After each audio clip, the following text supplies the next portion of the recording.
Bonjour à tous et bienvenue sur Freelymat. On va aujourd'hui faire une démonstration d'une propriété de la différence symétrique en utilisant le raisonnement par l'absurde. Alors, qu'est-ce qu'il faut démontrer? Si A delta B est égal à A delta C, alors B égale C.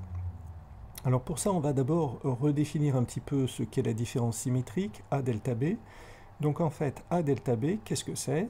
C'est A privé de B, donc c'est tous les éléments de A qui ne sont pas dans B, et tous les éléments de B, donc union, tous les éléments de B qui ne sont pas dans A. Donc en fait, c'est ce qu'on a ici entouré en orange, donc c'est ces éléments-là, plus ces éléments-là. En fait, c'est la réunion A union B, privée de l'intersection. On veut donc démontrer A delta B égale A delta C implique B égale C. Alors on va le faire par l'absurde. Ça veut dire, on l'a vu dans la vidéo précédente, ça veut dire qu'on va en fait supposer P et non Q. Pour démontrer P implique Q, on va supposer P et non Q qui est la négation de P implique Q et on va aboutir à une contradiction. S'il y a plusieurs cas à envisager, on aboutira à plusieurs contradictions, à chaque fois une contradiction. Alors, donc A delta B et A delta C, c'est notre P, et non Q, donc c'est B différent de C. Donc il va falloir traduire mathématiquement B différent de C. Comment on peut faire? Alors d'abord, on va faire des petits dessins. Donc B différent de C, donc les deux ensembles peuvent être ici avec une intersection non vide, ou alors disjoint avec une intersection vide, ou alors il y en a un qui est inclus dans l'autre. Ici B inclus dans C, et ici c'est au contraire C qui est strictement inclus dans B. Alors comment traduire ça mathématiquement? Eh bien, on peut dire il existe un X appartenant à C et n'appartenant pas à B.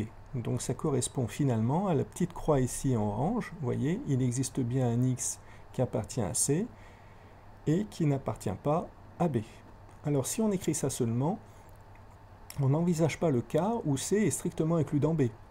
Parce que si C est strictement inclus dans B, il n'existe pas un X appartenant à C qui n'est pas dans B, puisque tous les X de C sont dans B.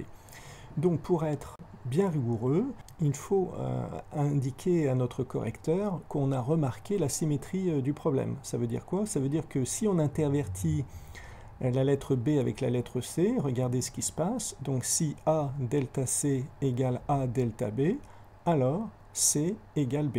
Donc c'est exactement la même chose. Donc on voit bien ici que en intervertissant les lettres B et C, on a exactement la même démonstration à faire. Donc inutile de refaire la même démonstration, il suffit de noter quitte à intervertir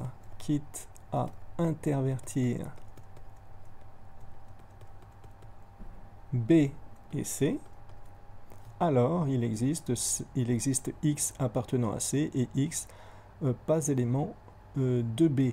Alors là, on a envisagé tous les cas comme ça. C'est inutile de refaire la même démonstration avec X appartient à B et X qui n'appartient pas à C, puisqu'on indique à notre correcteur quitte à intervertir B et C. Et comme ça, on traduit correctement B différent de C en écrivant ça. Donc on écrit bien ça pour indiquer à notre correcteur qu'on s'est bien aperçu que B différent de C n'est pas seulement ce cas-là. Il faut aussi le cas où on peut intervertir B et C.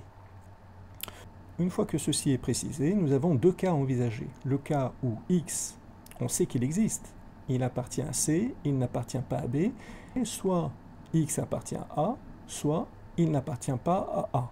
Donc il y a seulement deux cas ici à envisager. Et dans chacun des deux cas, on doit absolument aboutir à une contradiction pour démontrer ce qu'on veut. Alors regardons dans le détail pourquoi ici on aboutit bien à une contradiction quand X appartient à A. Alors X appartient à A, on sait qu'il appartient à C et qu'il n'appartient pas à B. Donc si X appartient à A et à C, il appartient forcément à l'intersection. Donc il est là.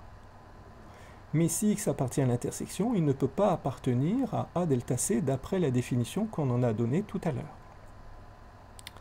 Donc X n'appartient pas à A delta C. Or, X appartient à A et n'appartient pas à B. Donc s'il appartient à A mais pas à B, il appartient à A privé de B. donc il est ici. Il appartient à A, mais pas à B. Donc s'il est ici, c'est qu'il appartient bien à A delta B. Donc X appartient à A delta B. Mais d'après l'hypothèse A delta B, c'est A delta C.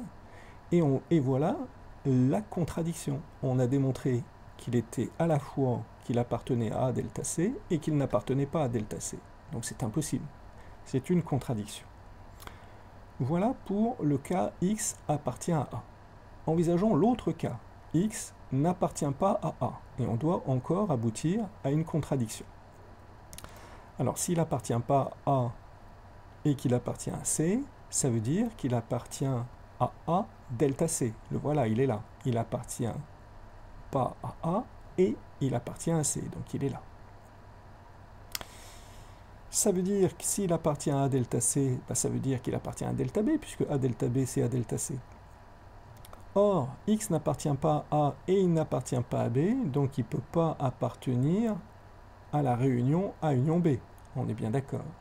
Donc, a fortiori, il n'appartient pas non plus à A delta B. Or, on avait montré qu'il appartenait juste avant à A delta B, d'où la contradiction. Donc, quand on envisage, quel que soit le cas qu'on a envisagé, dans les deux cas, dans tous les cas, on a bien montré par l'absurde qu'on arrivait à des contradictions. Donc, P et non Q est faux, et donc ça veut dire que non P ou Q est vrai, et non P ou Q, c'est bien P implique Q. Donc P implique Q est vrai. Et donc, on a terminé notre démonstration. Voilà, je vous remercie, et n'hésitez pas à nous rejoindre sur freelymath.fr.